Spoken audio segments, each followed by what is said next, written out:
All right, guys, this is the video for lesson 7.3, distance between 2 points. Okay, so normally if you were in class, we would have kind of talked about this with your tables and stuff. But it says, how can you find the distance between the 2 points for graph A? So we've got 2 points on graph A. Okay, let me grab a highlighter. Right here and right here. And to find the distance between those two, all we would do is just count the number of boxes. So for example, 1, 2, 3, okay? So for graph A, we would count the squares.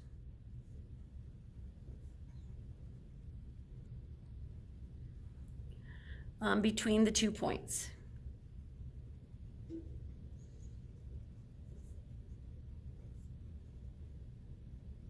So for example, so this one's distance is equal to 3 units, whatever those units would measure.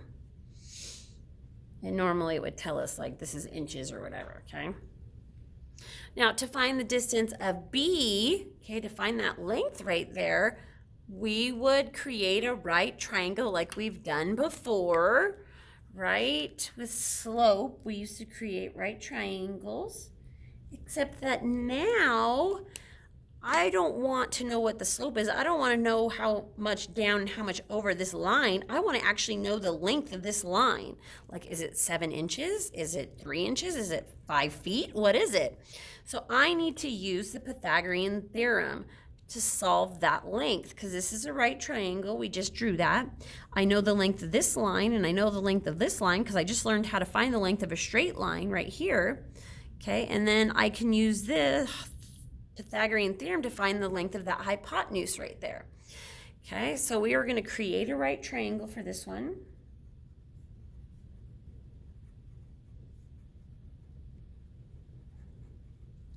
Okay, and then use Pythagorean. I can never remember how to spell Pythagorean, you guys. Isn't that bad? I know, it's horrible. I can never remember if there's an A there. Theorem to find the distance of the line.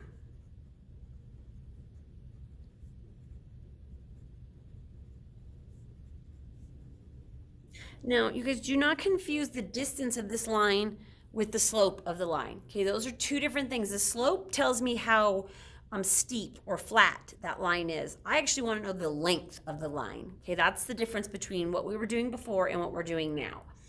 All right, so let's do some examples here, okay? Or an example. So let me move my paper up so you can see it. I'm having a really hard time today keeping my paper in the screen for some reason. All right, so we want to find the distance between points A and B using the Pythagorean theorem. So you obviously don't need a ruler to draw a straight line between these 2 points, but if you've got something handy that's straight, by all means use it. So we want to find this distance right here. Okay, now to find this distance, we need to create a right triangle. Okay, so we're going to draw a diagonal line, which I already did, between A and B. Okay, this is the hypotenuse, or leg C. Okay, so we're going to create a right triangle now. So I like to draw my right triangles the same way I would if I was trying to find slope, just so that I don't ever confuse myself when I go back to finding slope. So I go up first and then right. Now you don't have to. You could have drawn over and up if you wanted, because this is not slope. Okay, you could have done that too. But like I said, I just try to keep it the same just because. So,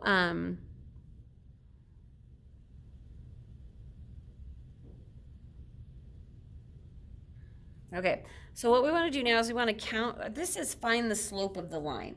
That's because the slope of the line, right, is how many up and how many over. So basically we want to count how many up and how many over. It's technically not the slope that we're trying to find. That should change. I should put a different word there. And then you're going to have a right triangle. It's just saying that to draw like you do when you try to find the slope, right? Up and over. Remember, distance is always a positive number. I cannot go a negative distance. So even if I'm coming, like for example, if this line was coming down, even if I drew my triangle down and over, the distance is still positive number, which is a little different than slope, okay? So with this one, and then we're going to use Pythagorean Theorem, which is a squared plus b squared equals c squared, to find the missing length. So we're going to label this, and again, it doesn't matter which one's A and which one's B, okay, just as long as this one's C. So A is going to be up, or is going to be 1, 2, 3, 4, 5. And B is 1, 2, 3, 4. All I did was count the squares like we did up here on the top of the paper. That's all I did. Okay. And then we're trying to find C is our unknown. So we're going to plug this into the formula or the theorem. So instead of a squared, I'm going to have 5 squared. Instead of b squared, I'm going to have 4 squared. And then I'm still trying to find c squared. So I'm back to solving for an unknown length. Okay, I'm not proving that it's a right triangle. I'm back to solving for an unknown length. So 5 squared is 25. 4 squared is 16. And 25 plus 16, I was going to do my calculator, but it's 41. Remember, this is c, not c squared, so I need to take the square root of both sides. So the square root of 41 is 6.4 rounded to tenths place. So the length of that line is 6.4. 6.4 units, whatever these measure. If these were centimeters, it'd be 6.4 centimeters. If it was feet, it'd be 6.4 feet. Okay? In this case, it doesn't give us a measurement, so we don't have to put a unit there. All right. It's easy enough, right? It's nothing new. It's just, oh gosh, look, I don't know why I'm having such a hard time keeping things in the screen today. It's nothing new. This is the same as 7.1. It's just that now we're not actually given the triangle. We have to actually draw it ourselves. Okay, so let's go to the next page of our notes. And we're going to do some practice. I'll do the first 2 with you, and then you'll do the second 2 on your own. All right, number 1 up here on the top. So following what we just learned, the first thing we want to do is draw a diagonal between the 2 lines. Okay, so here's my diagonal between the 2 lines. Then I'm going to create a right triangle. And again, you could go over and down if you want, or you can go down and over. Like I said, this is not slope, so it doesn't have to be always up or down first. But it's just good to stay in that habit, you know? There. So there's my triangle, my right triangle. And then I'm going to label them A and B and C. So here's my right angle, so I know that this is C. And then A, and I'm just going to count the boxes. So 1, 2, 3, 4, 5, 6, 7. A is 7. And B is 1, 2. And C is my unknown. Then I'm going to put it into the formula. So instead of a squared, I have 7 squared. Instead of b squared, I have 2 squared. And I want to know, does that equal, or not, sorry. Nope, I need to find c squared. I'm in the mindset of still the converse theorem. So 7 squared is 49. 2 squared is 4. 49 and 4 is 53. Take the square roots. So the square root of 53 is round to tenths place would be 7.3 because that 8 rounds that 2 up 1. So C is 7.3. So the length of that line right there is 7.3 units. Okay, now it gets a little trickier. You're going to put some more stuff in there. Now you got to be able to plot points as well. So we want to plot the points -6, 1 and -4, 5, and then find the distance between them. So -6, remember this is my x, so along the x-axis I go back 6 and then up 1. There's 1 point. And then I'm going to go back 4 and up 5 for this point, so right here. So those are the 2 points we're trying to find the distance between. So we're going to draw a line connecting them. And unlike slope, we just want to connect between the 2 points. We don't draw all the way through our graph. I know we're like changing everything up, huh? And then we're going to draw a right triangle. So,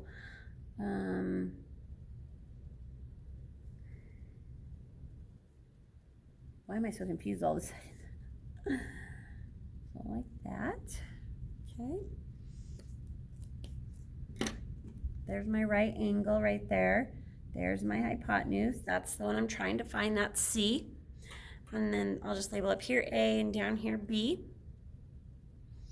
So A is 2, and B is 1, 2, 3, 4, and C is my unknown. I'm going to plug it into the formula. So 2 squared plus 4 squared equals C squared. 2 is, I'm going to write it over here because I'm running out of room, 4. 4 squared is 16. Add them together, that's 20.